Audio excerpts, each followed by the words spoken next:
Alors, bonsoir à toutes et à tous. Écoutez, on a des problèmes de son actuellement, donc on enregistre la séance du conseil.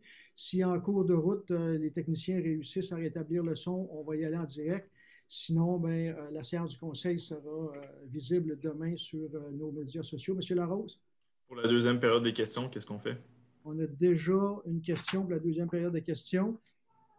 Les gens pourront l'envoyer euh, d'ici, là, il est 8h moins quart jusqu'à 8h30. C'est très difficile. Si vous avez des questions sur certains autres points, vous pouvez les envoyer à Madame Page aux communications, puis on communiquera avec vous à ce moment-là par courriel de cette façon-là.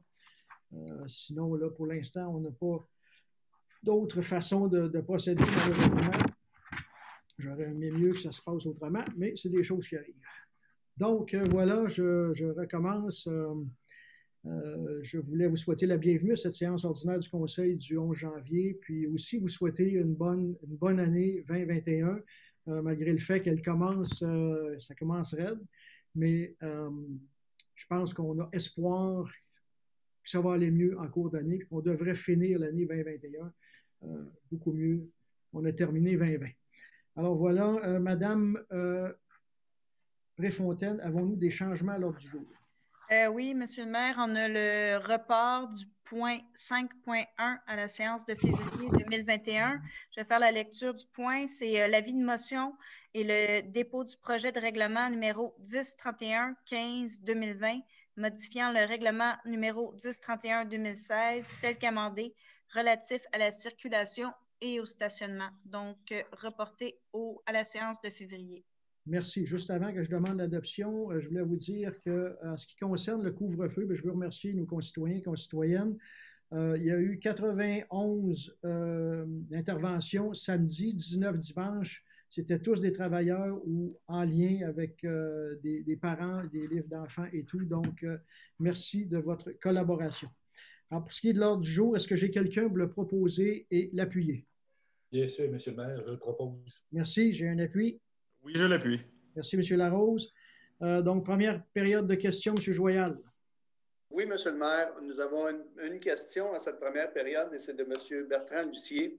C'est en ce qui concerne le point 6.7.9 de l'ordre du jour concernant la subdivision du terrain 3 710 298 en 3 lots.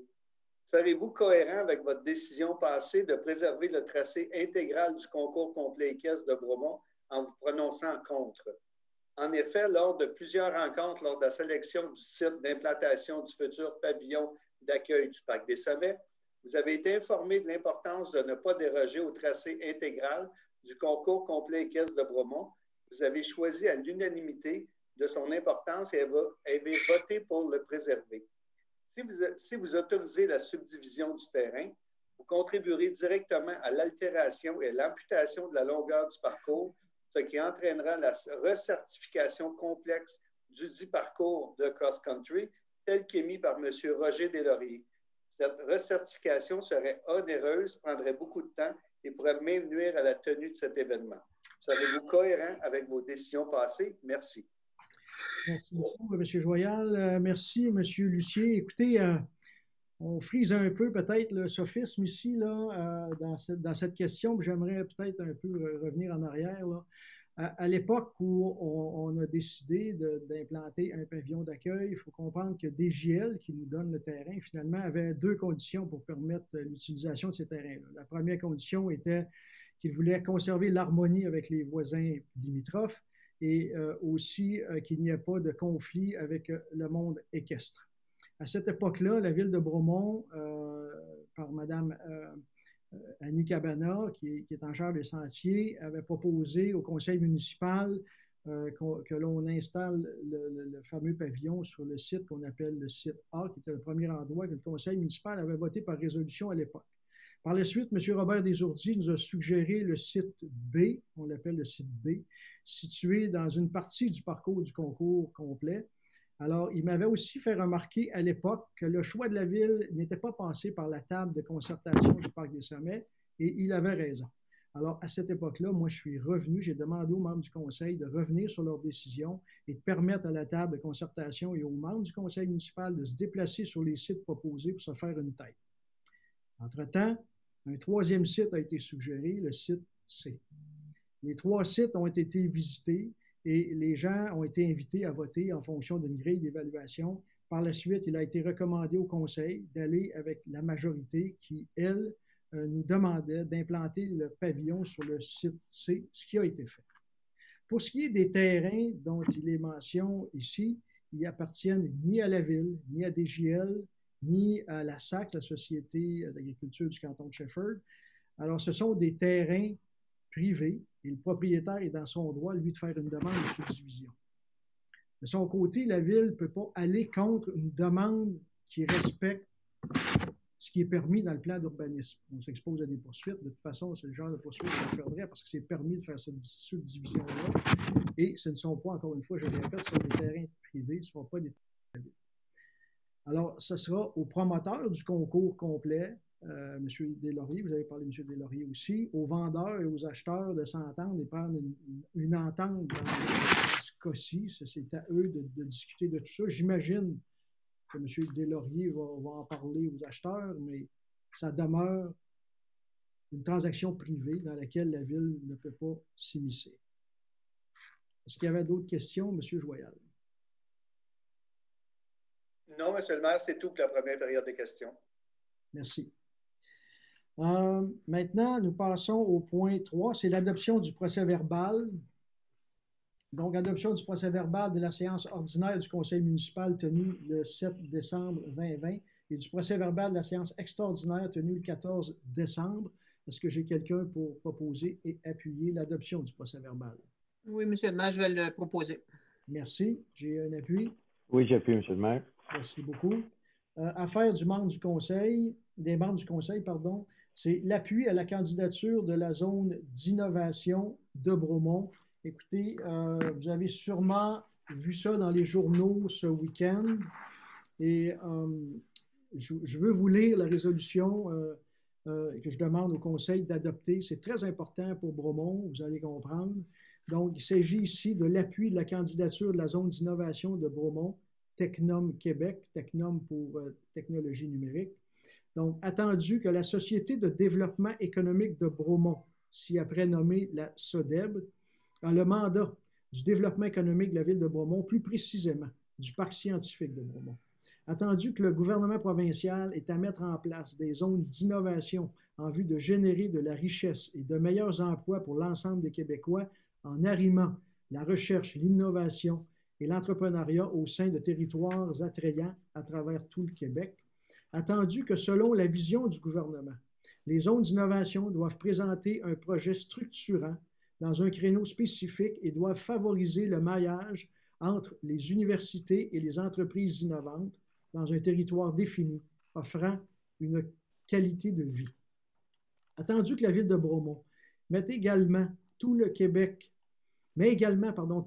bénéficierait de nouvelles retombées économiques considérables dans une zone d'innovation désignée et distincte.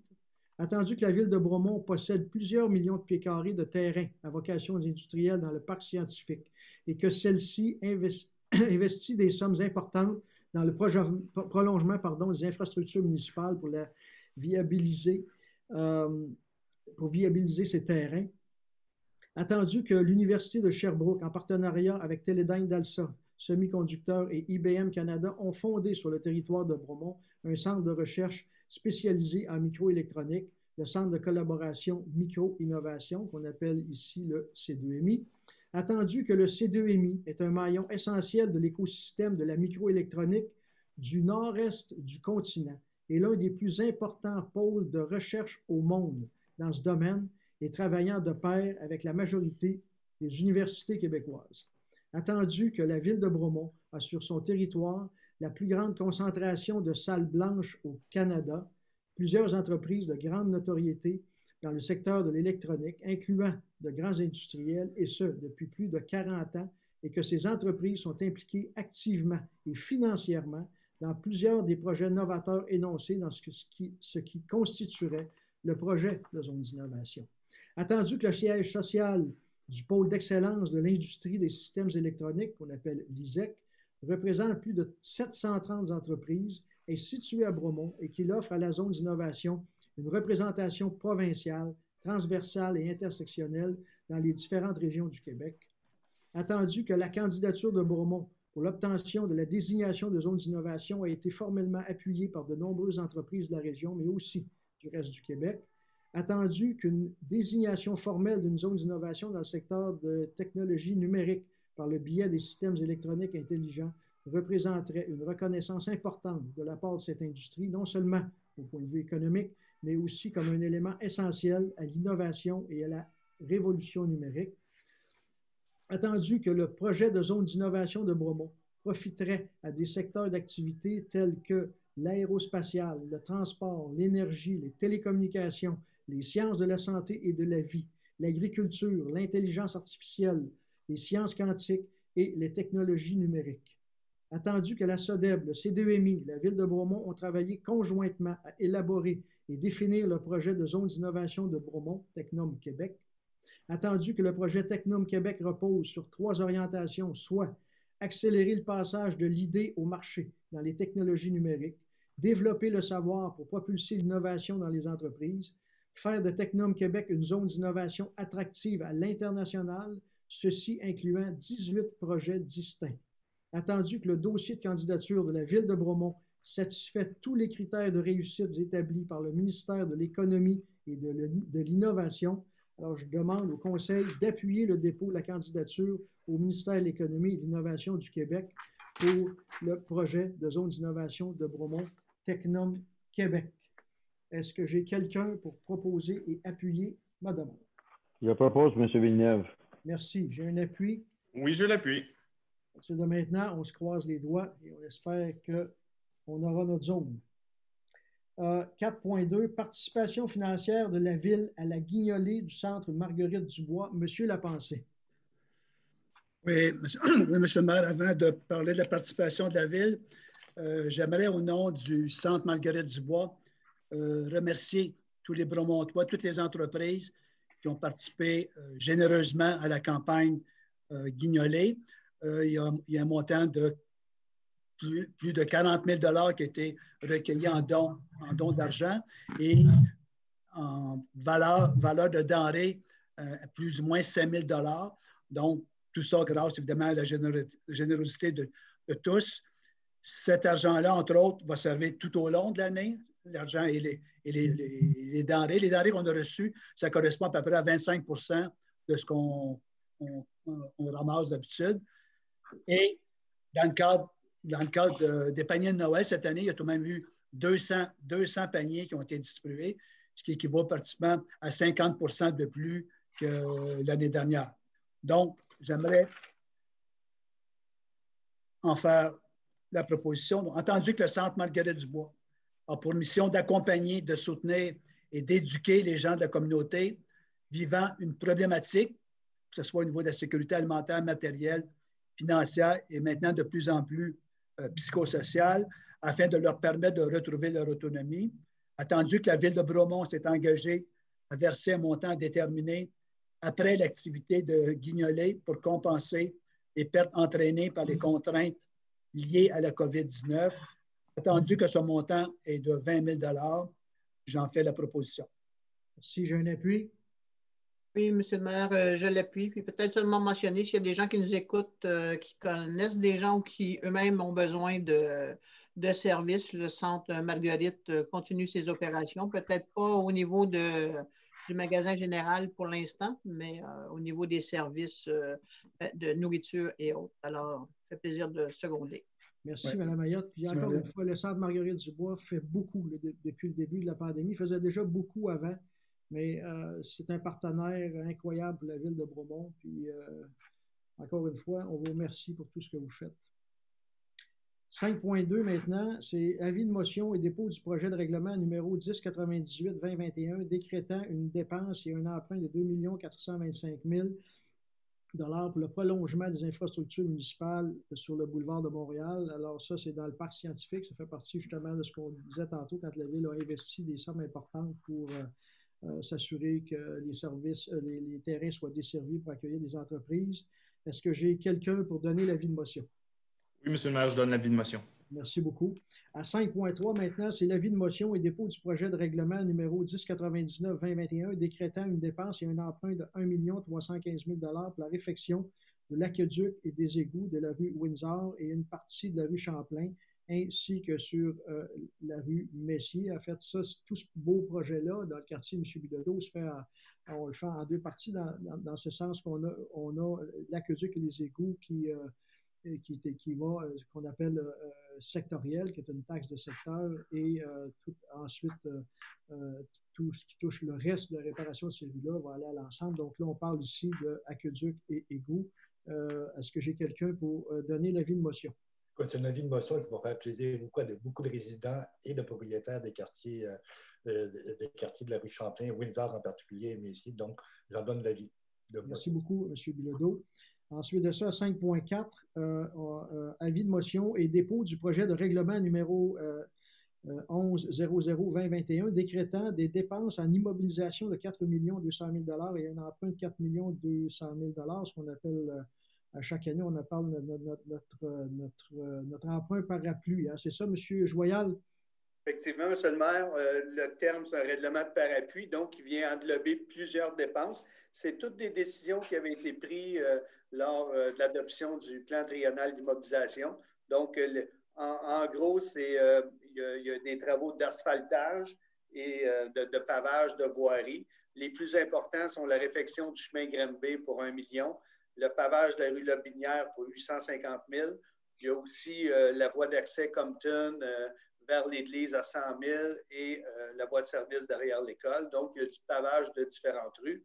À ça aussi, il y a l'aménagement du parc des Sommets pour 235 000 et il y a au niveau des bâtiments, les plans et devis pour les futurs ateliers municipaux à 450 000 des sommes allouées pour le centre communautaire pour 165 000 et un outil technique à l'Arena 65 000. Il y a aussi une stabilisation d'une partie du chemin Gaspé dans le secteur du lac Bromont pour 510 000 Donc, le total de toutes ces décisions-là qui avaient été entérinées, c'est 4,2 millions. Donc, c'est l'avis de motion aujourd'hui. Merci. Est-ce que j'ai quelqu'un pour donner l'avis de motion? Oui, je donne l'avis de motion, M. Villeneuve. Merci, M. Distilio. 5.5, avis de motion et dépôt du projet de règlement numéro 11-01-2021 décrétant une dépense et un emprunt de 2 435 000 pour les travaux de voirie sur la rue Windsor et une partie de la rue Champlain ainsi que sur la rue Messier. M. Bilodeau, c'est la suite des travaux dont on parlait tout à l'heure. Effectivement, donc, qu'est-ce que les gens attendaient aussi? Donc, le pavage de cette rue-là, Windsor, c'est attendu depuis de nombreuses années, je crois, et aussi une partie de la rue Champlain et Messier, donc j'en donne l'avis. Merci beaucoup. 5.6, avis de motion et dépôt du premier projet de règlement numéro 1037-21-2021 modifiant le règlement de zonage numéro 1037-2017 tel qu'amendé afin d'ajouter l'usage conditionnel de services de remorquage à la zone PDA 104. Monsieur Lapensée. Oui, évidemment, on parle d'ici. On a la chance à Bromont d'avoir un service de remorquage en plein centre de notre territoire. Présentement, c'est sur la rue des Carrières. Donc, c'est le service de remorquage GJ qui désire se réinstaller sur la rue Pacifique, donc à l'intérieur de notre petit parc industriel. Pour ce faire, il faut apporter une modification aux usages conditionnels de ce parc-là. Donc, c'est à l'avantage de tous. On parle d'un nouveau propriétaire qui veut s'installer en arrière de la propriété de M. Bélanger sur la rue Pacifique, au 55 Pacifique. Donc, j'en fais la proposition et pour l'avis de motion et également pour l'adoption du premier projet. Donc, là, on était à 5.6, c'était l'avis de motion, vous donnez l'avis de motion. À 5.7, c'était l'adoption du premier projet de règlement numéro 1037-21-2021 modifiant le règlement de zonage tel qu'amendé afin d'ajouter justement l'usage conditionnel de services remorquage à la zone. Donc, M. Lapensée, vous avez fait la proposition. Est-ce que j'ai quelqu'un pour l'appuyer? J'appuie, M. le maire.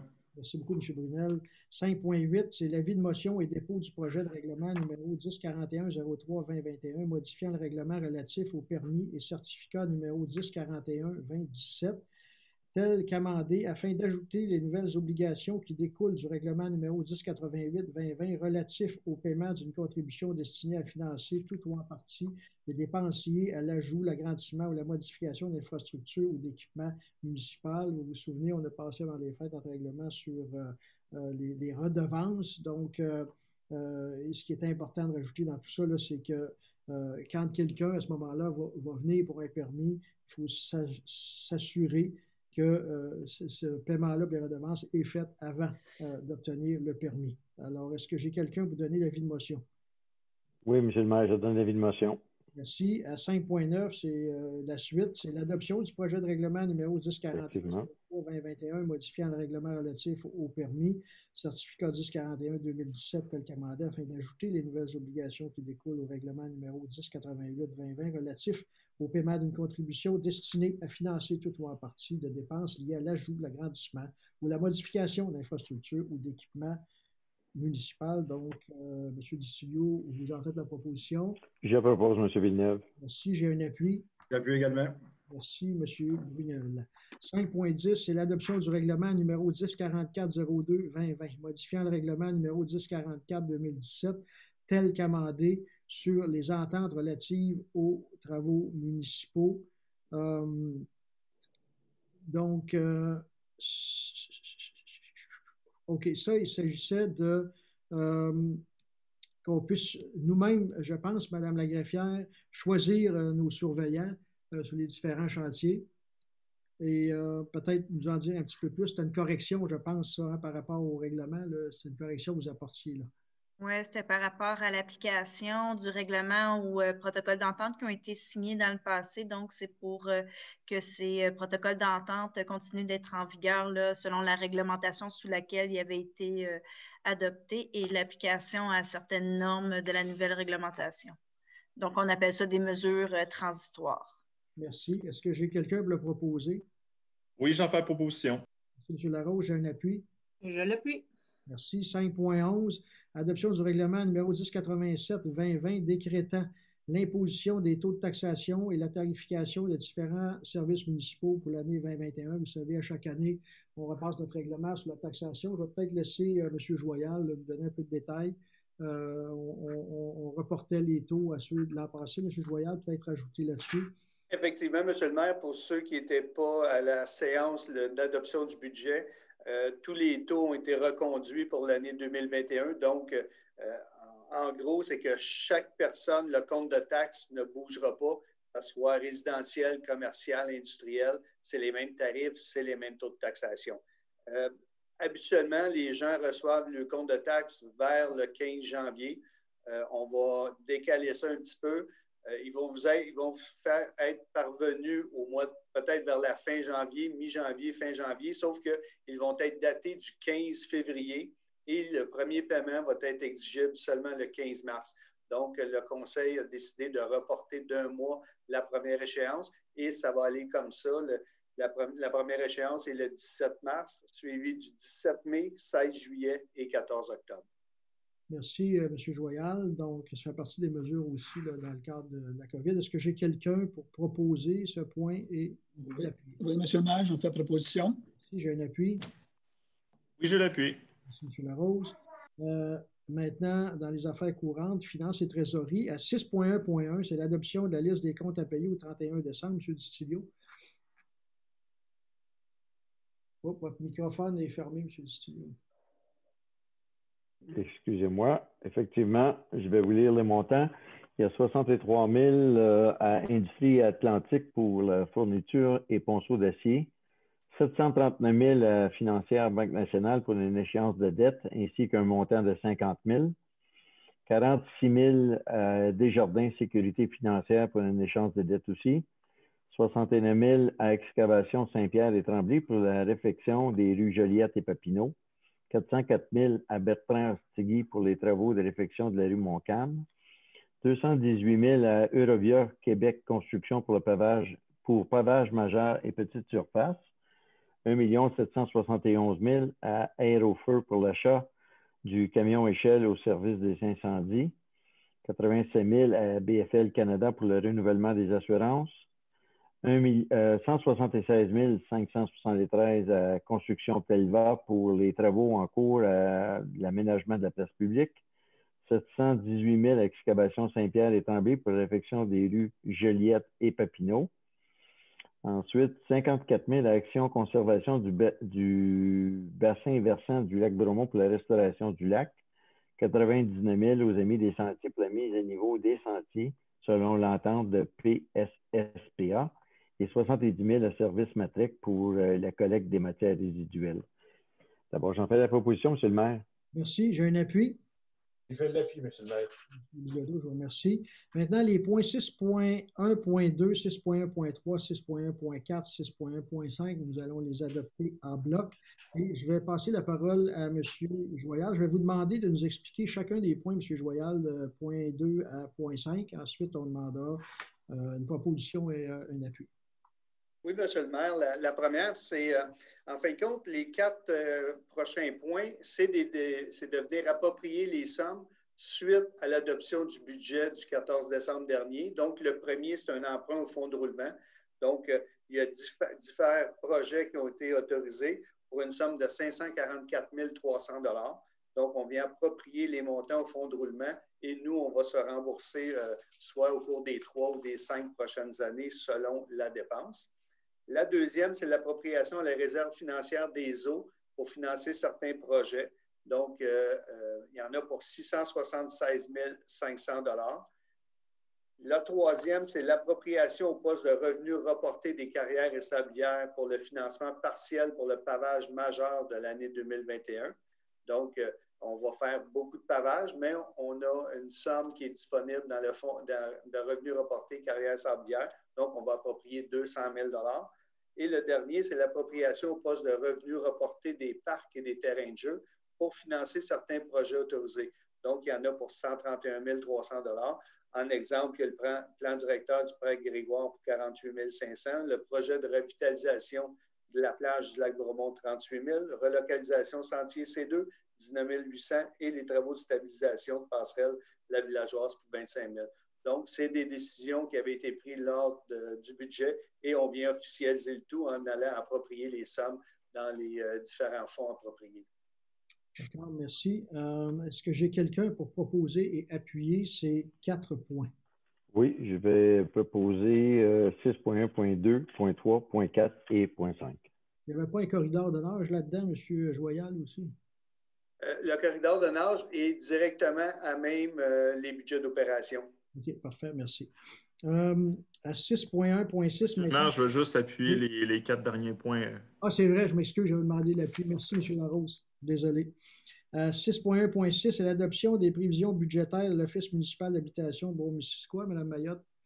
Oui, M. le maire. Alors, comme à chaque année, alors c'est presque une formalité, la part de la Ville pour couvrir le déficit d'opération est de 10 %. Le montant est toujours autour le même. Là, ici, on parle de 26 258. À ça va peut-être s'ajouter en cours d'année un petit montant là, pour certaines rénovations qui pourraient se faire. Il y a des demandes qui sont en cours. Si on prend l'exemple de l'année dernière, c'est sur la rue Shefford qu'il y a eu des mises à niveau, rien de majeur, mais quand même maintenant la bâtisse est vraiment en ordre et on l'apprécie. Et j'en profite aussi pour mentionner, tout est comblé partout. Il y a un appartement qui reste. Il est justement dans la section Windsor, dans le bloc appartement. Il y a 2 chambres à coucher qui est disponible. Alors, si jamais il y a des gens qui sont intéressés, ils peuvent communiquer avec l'Office d'habitation. Alors, pour le montant actuel ici, là, de couvrir notre part annuelle de 26 258, j'en fais la proposition. Merci, je l'appuie. Et je vais appuyer. Merci, M. Lapensée. 6.2, travaux publics, il n'y a rien à l'ordre du jour. À 6.3, on va maintenant au service technique, donc 6.3.1. Il s'agit de la vente du lot 2 591 142, cadastre officiel du Québec, circonscription foncière de Shefford, sur la rue du Mont-Berthier. M. Bilodeau. Oui, il s'agit ici de la vente de petits lots en forme de triangle aux voisins, donc au montant de 3 100 $ plus les taxes applicables. Donc, j'en fais la proposition. Merci, j'ai un appui. Oui, un appui. Merci. Merci beaucoup. À 6.3.2, c'est le rapport de la date de réalisation des travaux de la piste cyclable et piétonnière bidirectionnelle sur le pont de la rue Shefford. Tu l'as pensé? Oui, dans cette entente-là, avec le ministère des Transports, on avait une subvention de 550 000 en notant que nos travaux étaient réalisés avant le 31 mars 2021. Évidemment, on ne pourra pas respecter cet échéancier-là, donc on va demander que l'échéancier soit transféré au 31 décembre 2021. On parle ici de la sortie du pont entre John Savage et le pont. C'est sûr quand même le pont, la piste cyclable va être présente au printemps, à l'été plutôt, le trottoir aussi. Et lors de la sortie, présentement, on a juste un trottoir et on veut transformer ça en piste cyclable piétonnière et cycliste. Donc, la demande, c'est en ce sens-là, c'est de prolonger le temps pour réaliser ces travaux. J'en fais la proposition. Merci, j'ai un appui. Et je de l'appui, M. le maire. Merci beaucoup, M. Bilodeau. 6.3.3, c'est habilitation pour l'administration et l'application du règlement numéro 1014-2014 relatif à l'occupation du domaine public. M. Larose. Oui, donc présentement, toutes les demandes qui visent l'occupation du domaine public passent par les services techniques et avec cette résolution, dans le fond, on diviserait les demandes selon les services puis selon le type de demande. Donc, j'en fais la proposition. Merci, j'ai un appui. Je l'appuie, M. le maire. Merci beaucoup. 6.4, c'est loisirs, sport, culture et vie communautaire. 6.4.1, c'est amendement à la convention du programme d'appel de projet en développement des collections et des bibliothèques publiques automne 2019-2020 du ministère de la Culture et de la Communication. Plus de détails, M. Bilodeau. Ouvrez votre micro, M. Bilodeau, s'il vous plaît.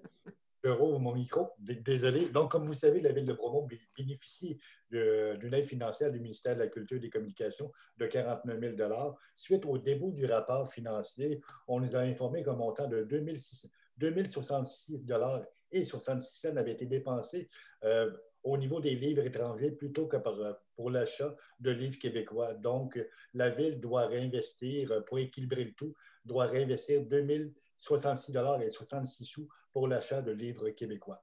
J'en fais la proposition. Merci, j'ai un appui. Oui, je l'appuie. J'en profite pour dire aux gens, justement, il y a beaucoup de belles nouveautés à la bibliothèque. Ça vaut la peine d'aller voir. C'est une belle façon de voyager. Merci, Mme Mayotte.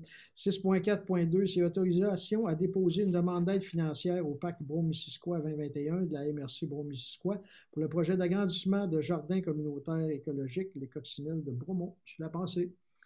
Oui. Évidemment, le jardinage dans un jardin communautaire est considéré comme un passe-temps sans pareil et surtout un loisir éducatif qui permet les contacts sociaux, la fraternisation, tout ça. Et chez bien des aînés, ça permet évidemment de briser l'isolement. Lors du dernier budget, on a voté un montant d'argent pour l'agrandissement côté nord du jardin communautaire qui se trouve sur les terrains de la fabrique de l'église Saint-François Xavier. Donc, la demande au Pacte rural, c'est pour compléter cet agrandissement-là et permettre justement à ces citoyens-là. Présentement, il y a au moins une quarantaine de citoyens de Bromont qui attendent pour obtenir un jardin et c'est pour combler cette demande-là que l'agrandissement est proposé, sur lequel on va travailler au printemps pour essayer de réaliser ce projet-là avant évidemment l'été. Donc, j'en fais la proposition et c'est un montant de 20 000 $ qui est demandé au Pacte rural. Merci beaucoup, M. Lapensée. J'ai un appui. Et naturellement, j'appuie, M. le maire. Merci, M. Bilodeau. 6.4.3, autorisation à déposer une demande d'aide financière au fonds en Montérégie, on bouge, de loisirs et sport Montérégie pour l'achat de matériel en sport, loisirs et plein air. M. Larose. Oui, donc le programme en Montérégie, on bouge vise à favoriser la pratique d'activités physiques de façon régulière. Nous, ce qu'on demande, c'est de pouvoir acheter du matériel d'athlétisme, des tubes pour glisser et une table de ping-pong extérieure. J'en fais la proposition. Merci, j'ai un appui. Oui, j'appuie. Merci beaucoup, M. Brunel. 6.5, sécurité publique, on n'a rien aujourd'hui. 6.6, greffe et affaires juridiques. Dépôt des déclarations d'intérêt pécuniaire des membres du conseil municipal. Vous le savez, à chaque année, on doit déposer, on doit faire ces déclarations d'intérêt pécuniaire. Donc, c'est un dépôt. 6.7, urbanisme, planification et développement durable. La 6.7.1, c'est le dépôt de la liste des permis de construction du mois de décembre 2020. Si on regarde les chiffres, en décembre, le nombre de permis qui a été émis est de 38. Il y a eu 11 logements de créés, des valeurs de travaux de 3 873 623. Au résidentiel, pour ce qui est des nouveaux bâtiments, on avait pour 2 800 000, 798 000 pour de l'agrandissement et rénovation. Il y a eu 200 000 d'investis au niveau agricole. Commerce et institutionnel, 39 672 et 35 000 en industriel. Si on regarde le total de l'année 2020, il y a eu 1104 permis. Donc, je l'ai dit, permis, c'est tous les permis, que ce soit rénovation, agrandissement et tout, tous les permis confondus, 1104 permis, pour 260 logements créés pour une valeur totale de travaux de 92 771 255. Et Québec a publié aussi aujourd'hui, j'ai eu un document où la population de Bromont est officiellement à 10 864, je pense, M. Sévigny. Là, je vous ai envoyé le document, je n'ai plus le montant par cœur, mais le nombre par cœur, on est rendu là. On est rendu à tout près de 11 000 citoyens permanents à Bromont. 6.7.2, c'est l'adoption du procès-verbal de la séance du comité consultatif d'urbanisme du 15 décembre 2020. Alors, j'ai besoin de quelqu'un. Oui, je propose l'adoption, M. le maire. D'accord, j'ai la. J'appuie. Merci, M. Distilio. Maintenant, on entre dans les points des demandes de permis et demandes de dérogation. Donc, ce soir, c'est M. Distilio qui va tous les faire. On part de 6.7.3 à 6.7.13. 13, c'est ça. Monsieur Distilio, à vous la parole. Merci beaucoup. Je vais commencer avec le 6.7.3. C'est une demande visant à la construction d'une résidence unifamiliale isolée aux 50 rue de la Topaz. Attendu que la forme du bâtiment, structure, superficie d'implantation, hauteur, nombre d'étages, largeur, type de toiture, etc., respecte les bâtiments dominants de l'aire de paysage tout en s'intégrant harmonieusement à ceux du voisinage immédiat. Attendu que l'un des critères du règlement stipule que les aménagements extérieurs, exemple antéco, stationnement, clôture, raccordement électrique, plantation, etc., devraient s'intégrer harmonieusement au caractère naturel de l'aire de paysage. Attendu que les branchements électriques des résidences dans ce secteur à partir de la ligne arrière de l'eau sont tous souterrains. Attendu que pour s'harmoniser au reste du secteur, le branchement électrique pour cette résidence devrait être souterrain à partir de la ligne arrière du lot. Il est proposé d'accepter cette demande conditionnellement à ce que le branchement électrique de la résidence soit souterrain jusqu'à la ligne aérienne en arrière lot.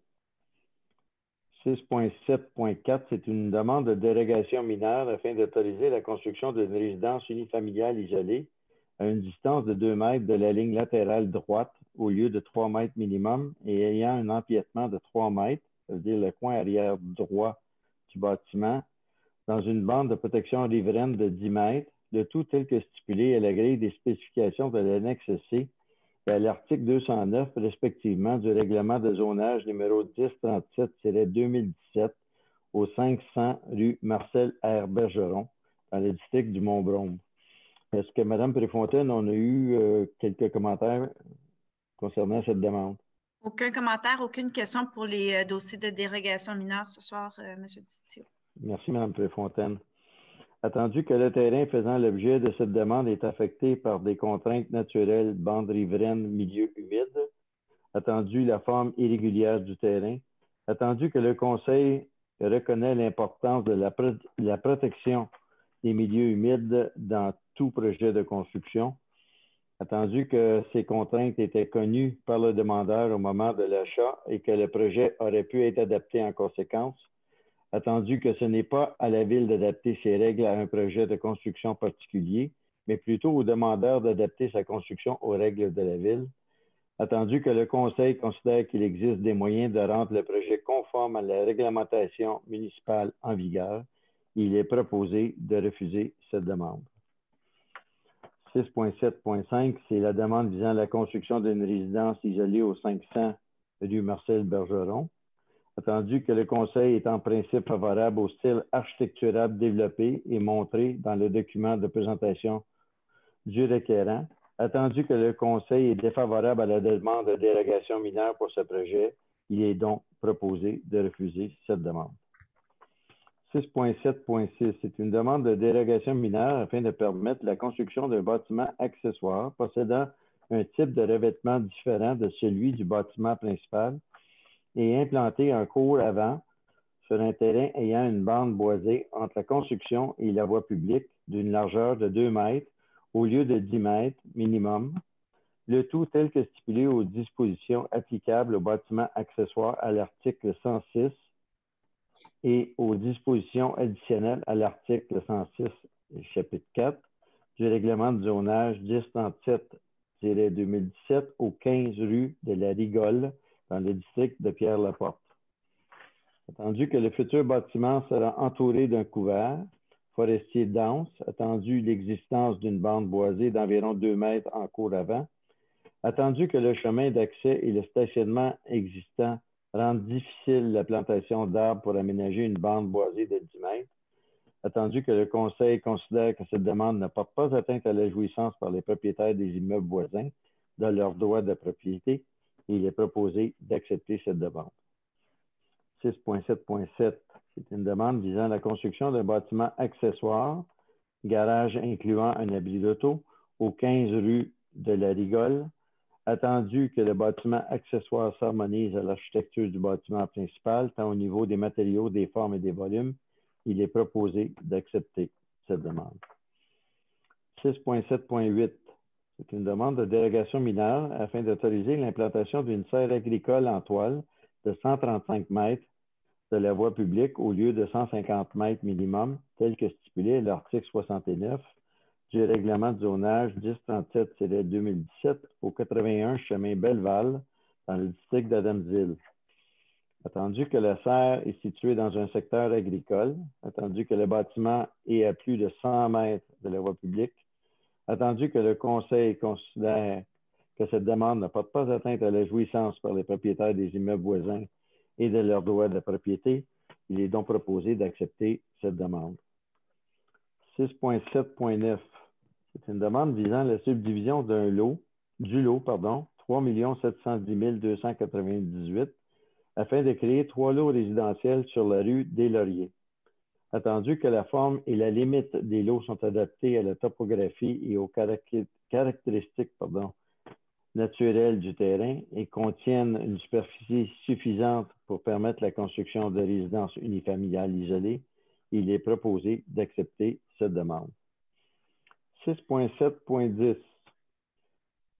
c'est l'ajout d'un modèle de résidence unifamiliale jumelée dans la phase 2 du projet Parcours Nature rue George Adams. Attendu que le requérant souhaite ajouter un modèle de résidence unifamiliale jumelée de type cottage dans l'îlot central de la phase 2 du projet Parcours Nature.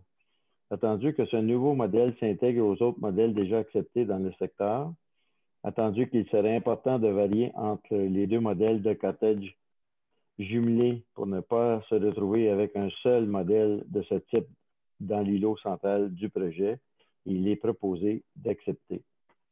6.7.11, c'est une modification de la demande de dérogation mineure afin de régulariser la construction d'une piscine creusée et ses accessoires et d'une terrasse empiétant dans la bande de protection riveraine de 10 mètres d'un cours d'eau, malgré l'interdiction prévue à l'article 209 du règlement de zonage 1037-2017 au 74 rue Louis-Philippe, dans le district Shefford.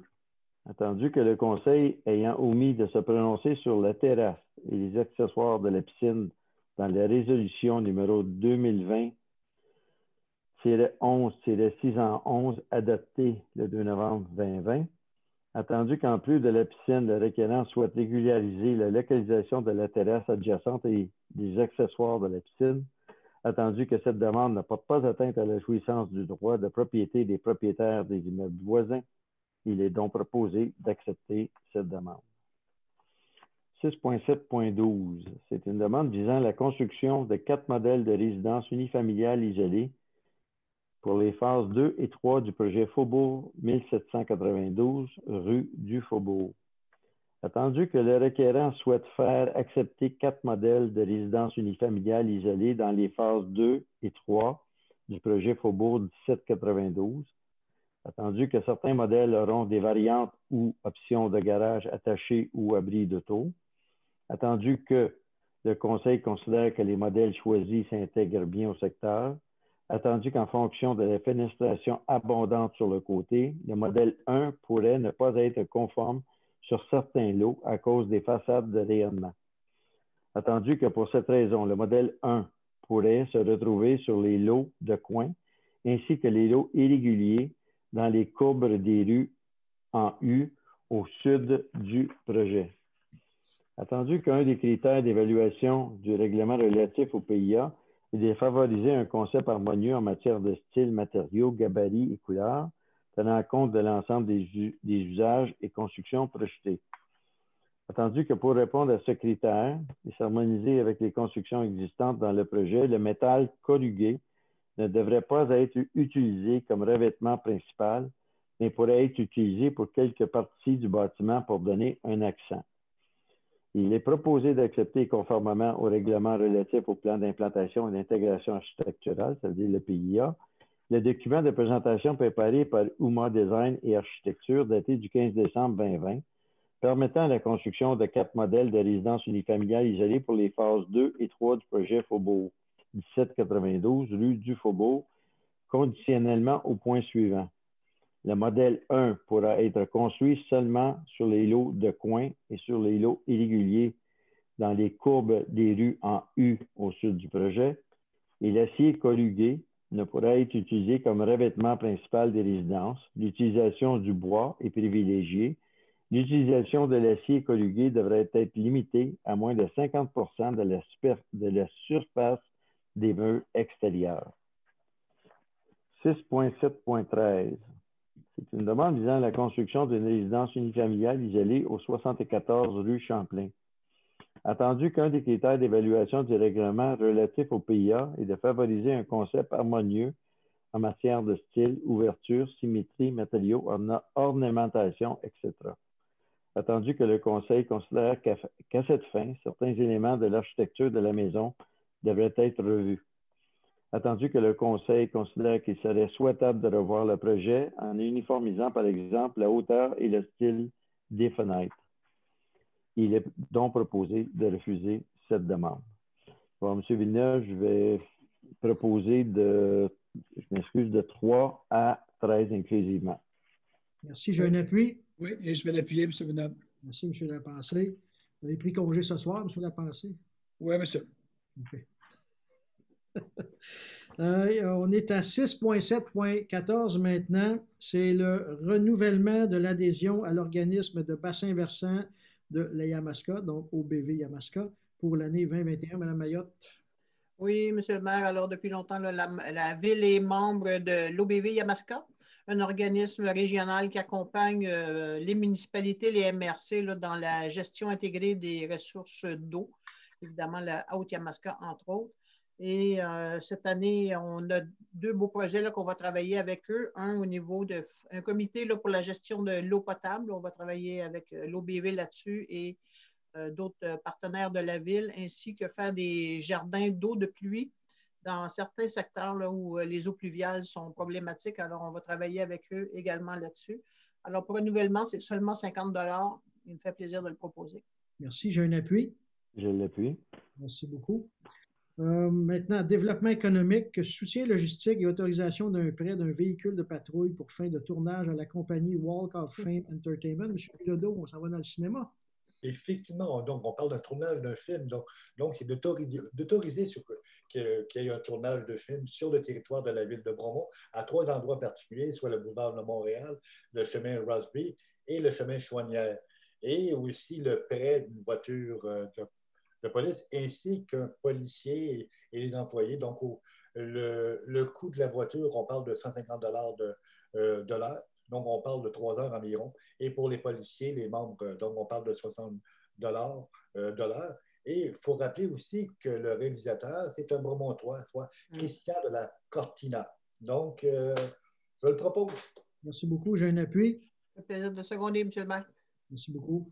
La direction générale maintenant, 6.10 ressources humaines, lettre d'entente de règlement de grief 2019-04, 2019-05, 2019-06. Brunel.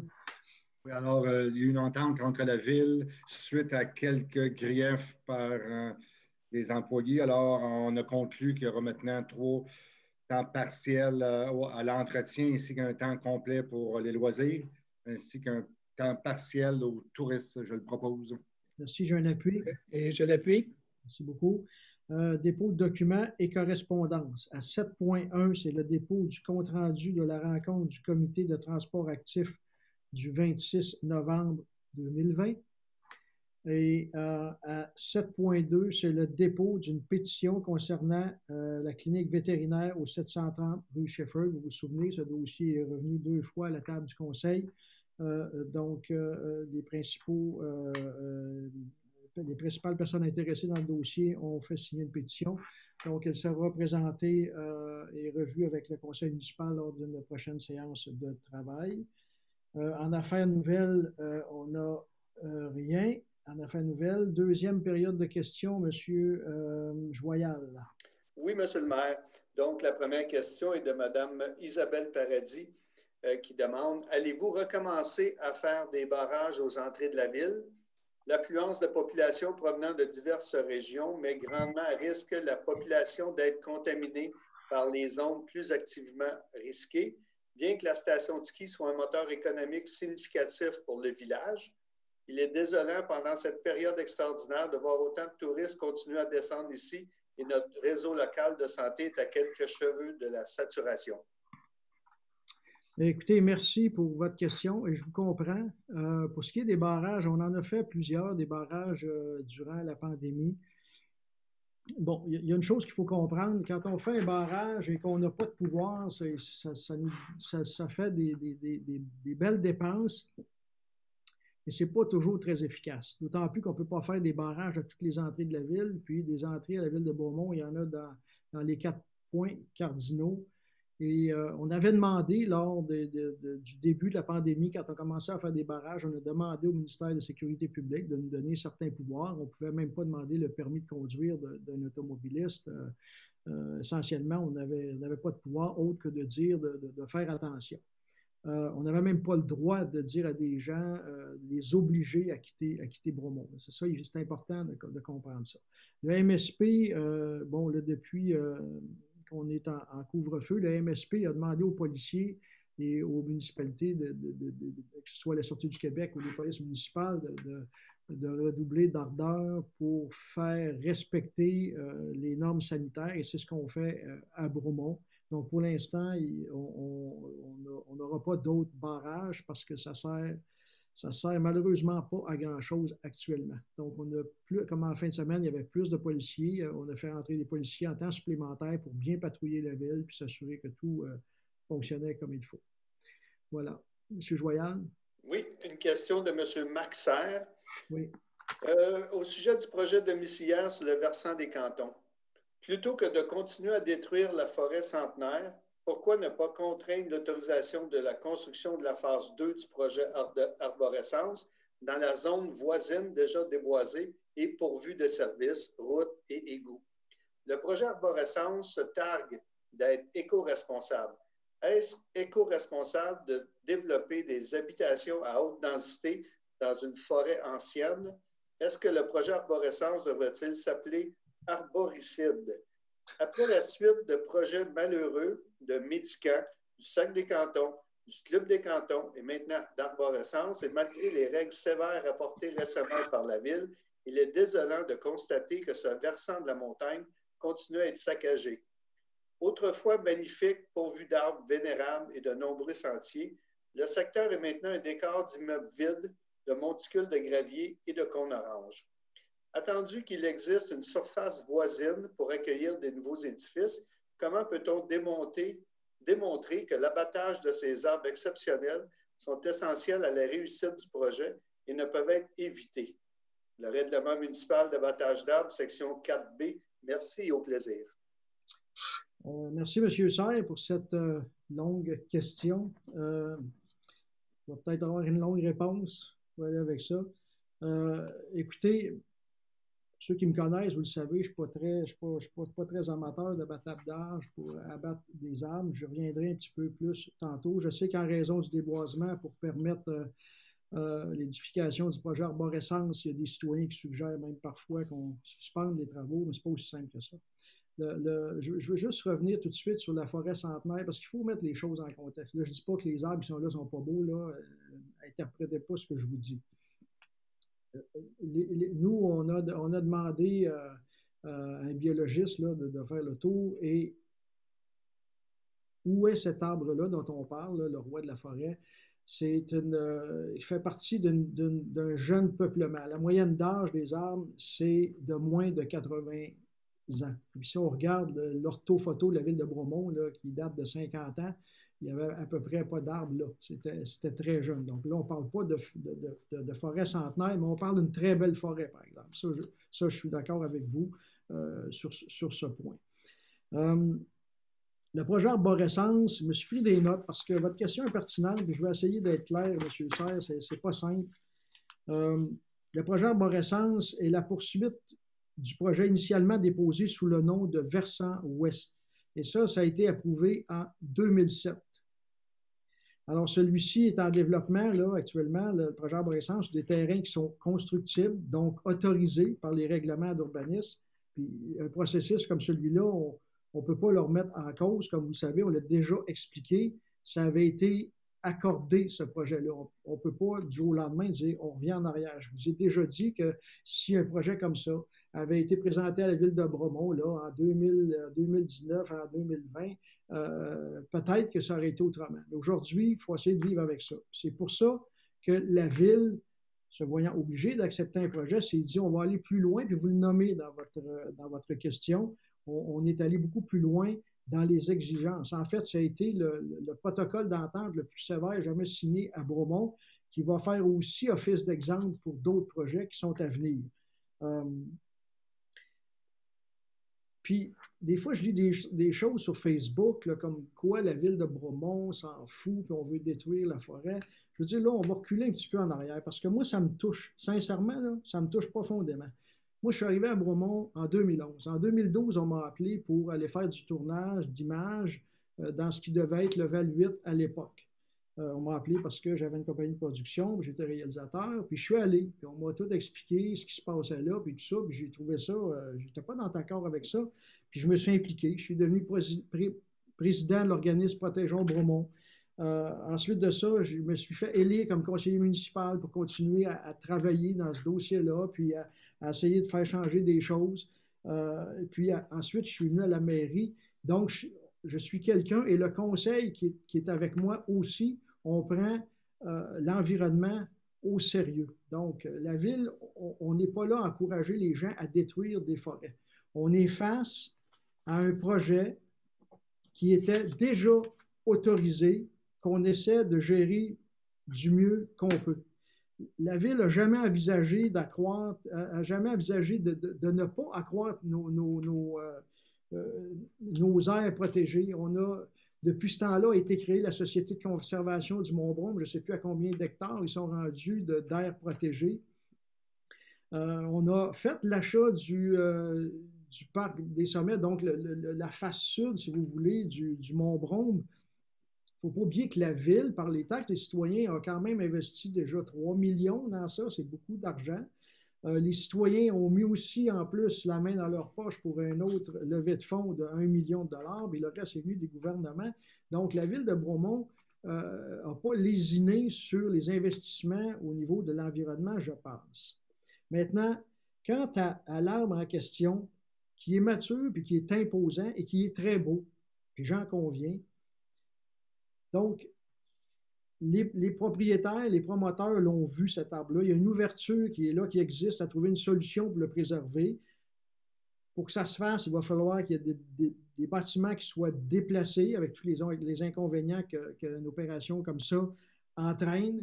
La ville est déjà en train de discuter avec les développeurs là-dessus. On va aussi nous demander une vérification de l'état de la viabilité de l'arbre, puis de l'estimation aussi de sa durée de vie. C'est très important d'avoir ces informations-là. Puis, en plus des discussions, bien, on sait aussi qu'on s'est assuré que s'il y avait les arbres de couper comme ça, on va s'assurer de leur donner une deuxième vie au bois qui va être coupé là.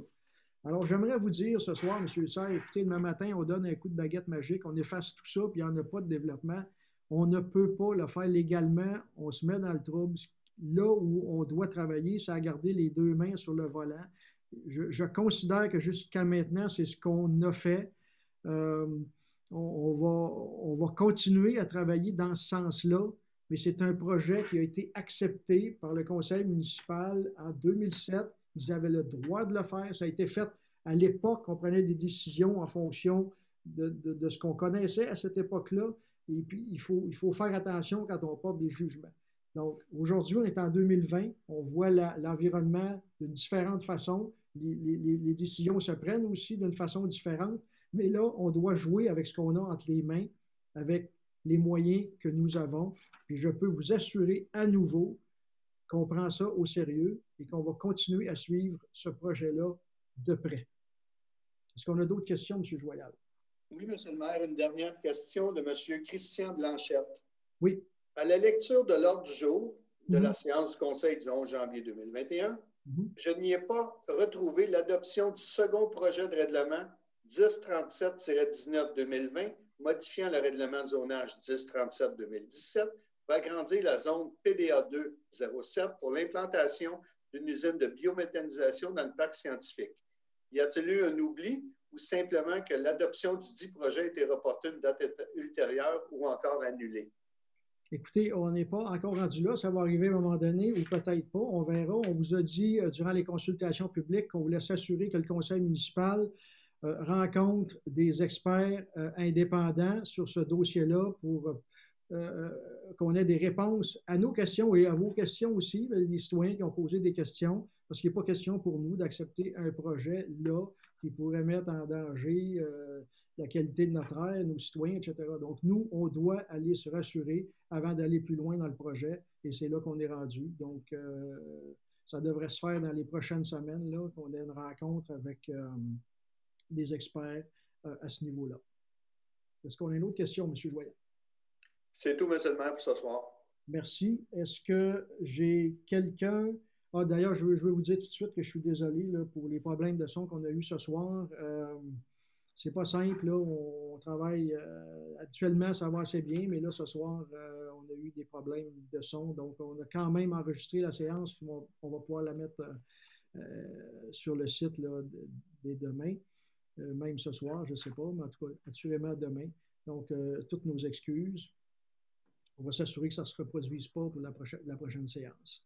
Alors, est-ce que j'ai quelqu'un pour demander la levée de l'Assemblée, quelqu'un pour l'appuyer? Oui, M. le maire, je vais le proposer. Merci. Et j'appuie. Merci beaucoup. Alors, la prochaine séance du Conseil se tiendra le 1er février prochain. Alors, comme à l'habitude, l'ordre du jour sera sur le site de la Ville là, avant la séance du Conseil. Je vous remercie. Passez toute une très belle fin de soirée.